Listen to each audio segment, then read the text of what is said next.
nga bokk ci ñi gëm ne ndaje yi muy dajeek ay militants Pastef moo xam député la moo xam coordonnateur départementaux c'est pour xool lu mu am ci Pastef parce que am na ñu ko gisee noonu yow lu ciy sa gis-gis. waaw mën nañ ko liire noonu. mën nañ ko liire noonu wala c'était pour sonder parce que nag Diomaye c'est pas n'importe qui hein. Diomaye borom xam-xam la. ok Diomaye ku dal la ku tey la ku am sens d'analyse la ce n'est pas parce que aujourd'hui nekkul ci yoon bi nu bëgg ba xëy na am na différents politiques que da ngay xeeb valeur am ce n'est pas pour rien ñu jox ko mu diriger le mouvement de cadres. oui le MONCAP. le MONCAP pendant très longtemps. Ce n'est pas pour rien ñu désigner ko pour mu réorganiser la diaspora. Ce n'est pas pour rien qu'on fait ñu def ko le secrétaire général du parti.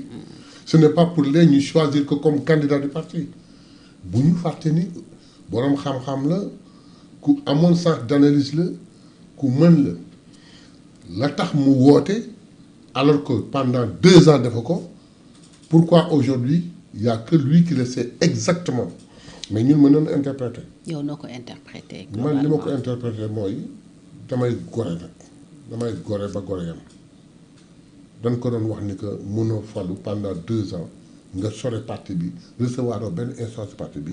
il commence à le recevoir je m'en tiens à ça. ok le seul problème mooy ba ñu dajee nag ca question yaag réponse ya amuñu satisfaction. amuñu satisfaction mais comme ceux qui pensent que day seet lu mu ci am. nu mu toll ci Pastef. nu mu naka la toll ci Pastef Pastef parti la boo xam ni yamul nurawul bokkul ak benn parti dans les partis là nit mooy génn yor ak cëggal guyam créer partem nekk di buum nekk kalifa yëpp moo fi mas a am à part le parti socialiste te sax parti socialiste foofu la mujjee ki benn nit mooy buum mooy bi mi mooy def lu ko neex mooy wax lu ko neex pourquoi parce que dafay yor cëggal guyam lu xew ci parti bi moom lay laaj mu la am poosam joxe Pastef c'est un parcours et un discours ñu découvrir un homme Ousmane Sonko droiture am dëggam bëgg Sénégal sacrifice am il y a une question banale que l'on peut se poser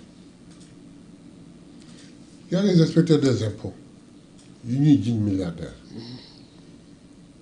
fa ñuy jaar ndegam am na fa ñuy jaar ba nekk milliardaire Ousmane Sonko xam na ko mënoon nekk milliardaire dem feneen ko laay toog di dund dundam di raay biiram Ousmane Sonko en tant qu'inspecteur des impôts un des meilleurs s'il n'est pas le meilleur toog très tôt même pas 4 ans de service nga soucié wu pour le bien-être des autres au point de vouloir créer un syndicat jóge fa dem ba ñëw dugg dans la politique je me rappelle je vais le répéter encore en 2007 ñu ngi toog suñu grand place Rue 11 mes amis que je salue au passage je crois que c'était bi Abdoulaye Wade di divorcé ak Macky maa la joxoon delloo ma coow li bala ñuy waxtaan je crois que c'est pas Matar Sylla un de mes amis là que je salue au passage qui dit waaw mais qui pour diriger le Sénégal coow li waxtaan bi jàppal il nous faut quelqu'un un technocrate il nous faut quelqu'un boo xam ni il est apolitique ñu naan non il nous faut un Yaya Jammeh quelqu'un de très dur et tout je dis je connais quelqu'un kenn mënu ko dugal ci politique xaw ma nu nit di def ba mu dugg ci politique mais nit kooku su yàlla mayoon ba mu dugg dans la politique wallahi mën na defar Sénégal ñu ne ma kan la ma leen Ousmane Sonko ndeysaan Amadou Sow Amadou Pël ni ma mayaabe mun waaw da nga koy tàgg fii toujours parce que sa chef la parce que liggéey ngeen parce que nangu xam-xamam waaw parce que juboo ngeen ma ne ko wallaahi kenn mënu ko dugal ci politique mais bis bu duggoon ci politique mën na régler Sénégal c'était en 2007 ou 2008 2014 xam nga 2014 ñu toog Waly Diouf Bodian bii tey il était mon chef de centre il me faisait l'honneur, comme j'habitais tout juste à côté, tous les jours, tous les samedis, man ak moom ak doyen Baba Ndiaye ak Amakumba on mangeait chez moi. Sinon naa ne waxtaan naan ataay rapidement à la pause et on revient tous les jeudis. C'est pas la peine de dire le menu. Parce que loolu la bëgg moo leen ko daan defaral. ok si biir waxtaan ñu toog mënuma au fait yow may sa waay yónnee na ma ci kii si yóbbante na ma ci yow li sa baat waay mënuma Ousmane lu xew mënuma gars yi daal ils ont créé un parti et ils ont choisi Ousmane comme président du parti. Ousmane est le président du parti. Je lui dis waaye da wax ni Ousmane Sonko dans la politique mënuma waaw il l'appelle ñu wax ci la soogay xam ne Ousmane dem na politique. Moi j'observais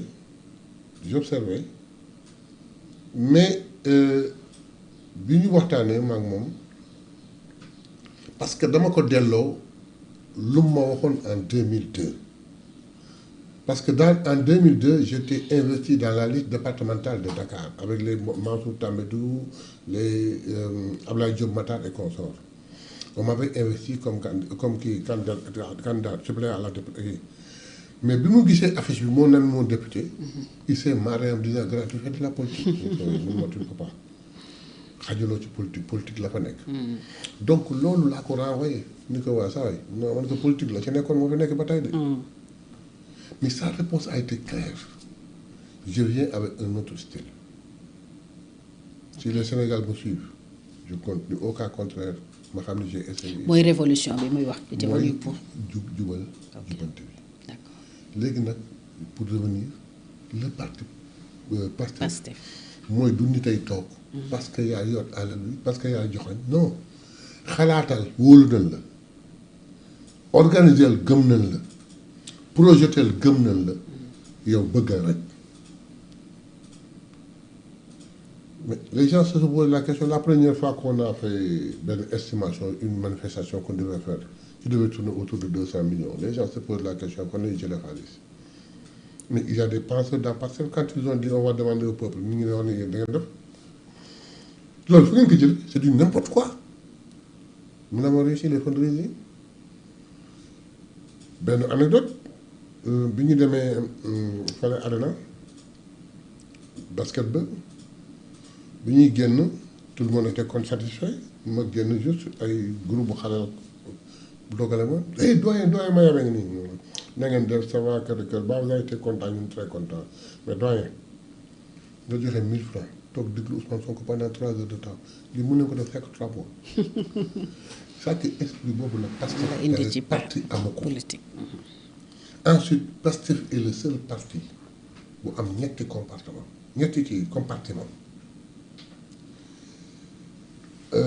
racine Pastef mooy ñi nga xam ni ñoo ko créé ñoo ci bokk ñoo jënd carte ñoo nekk structure de base yi benn comportement la mais dafa am un deuxième comportement des gens qui sont autour de Pastef qu'on appelle les sympathisants qui n'ont pas de carte qui peut-être sax n'ont pas cherché à avoir des cartes ça ne les intéresse pas mais le simple l'esprit de parti me plaît je les soutiens réunion wu ma defuma dara mais lu ñuy woote loo xam ne day jëmale Pastef kanam je suis les sympathisants mais ñaari comportement yi boo leen additionné mu am beneen comportement boo xam ne moo leen ëpp ñoom ñëpp des gens qui de chez eux ont écouté Ousmane Sonko gëm Ousmane Sonko mais gëmuñu parti xam nga tax gëmuñu parti parce que li daan xew ci parti mais Ousmane Sonko la ñu gëm lu xew lu am lu Ousmane wax la ñuy wax parti bi day rassembler wu ça les intéresse pas parti bi day regrouper wu ça les intéresse pas mais dañuy def fundraising ñu làmb seen poche yulli ko joxe Ousmane woote ñu dem ñooñu ñoo ëpp c'est le seul parti bu am loolu donc voilà la différence entre notre parti et les autres partis. mais li nga wax sànq ci Diomaye ne bu ñu ko xeeb ndax am na xam-xam mën na moo tax ñu tànn ko mën nañ ci tirer comme conclusion que ni il peut être un adversaire redoutable. Non du tout. Ok. Pas politique. Xam pourquoi. Malgré xam-xamam malgré dévouement malgré njariñam bi mu amoon ci parti bi On a fait de lui notre candidat à Ndiaganiao, pas une fois. Jamais il n'a pu gagner Ndiaganiao. ci local ya. Jamais il n'a pu Ndiaganiao ñi di rey Lamine tey ak di yokku ba leen Diomaye soxlaa faluñu ko. Il a fallu que Ousmane joxoñ ko comme candidat à la présidence. ñu soog a ñëw xool ko. Donc il ne peut pas être un adversaire redoutable. Je continue ma thèse parce que foofu laay jëm. La particularité de Pastef du ma tudd nit di tooñ sama bopp laay jël. Ousmane sama relation moom wax naa la ko il me met dans son cabinet. ñu nekk ci biir cabinet bi di liggéey ba yàgg sax ñu ni il faut ñu def le conseil des sages de Pastef il en avait besoin. am na ñu ko joxoon mais ñu ko joxoon kenn amu ci jot Jamil Sané il est absorbé par les finances. Le doyen Ngom de Saint-Louis il est à Saint-Louis affaire jafe-jafe. ñu dugal ma ci ñoom il me dit kon ma yaay vas-y mais par Ousmane parce que sama rapprochement ak Ousmane que les gens connaissaient m'a facilité la mise en place de Pastef. J'ai commencé par appeler les coordinateurs départementaux di waxtaan ak ñoom ñu may jox élément may suude di suude ba ak ci tey màggi Pastef ay kilifa yoo xam ni kenn ku ne yaa ma ëpp xam-xam am na ñu ma fa mag ndegam sax li on me le permet xëy na am na ñoo xam ne sax mënuloo leen jaay juddu te pourtant su ma nee waaw ñu ni waaw su ma nee déet ñu ni déet tey foo génn tey nit ñi dogale la doyen na nga def tuuti bis bu ma defee ni affaire bi man la ba tax na ma sore Ousmane Sonko quelques centimètres de 2 tonnes yi ma doon peser auprès de lui je ne pèserai pas 2 kilos. Autrement dit Diomaye bu demalee boppam du am dara. dina am ñu ko topp mais ils seront seuls. tout coordinateur départemental, communal, tout président de cellule,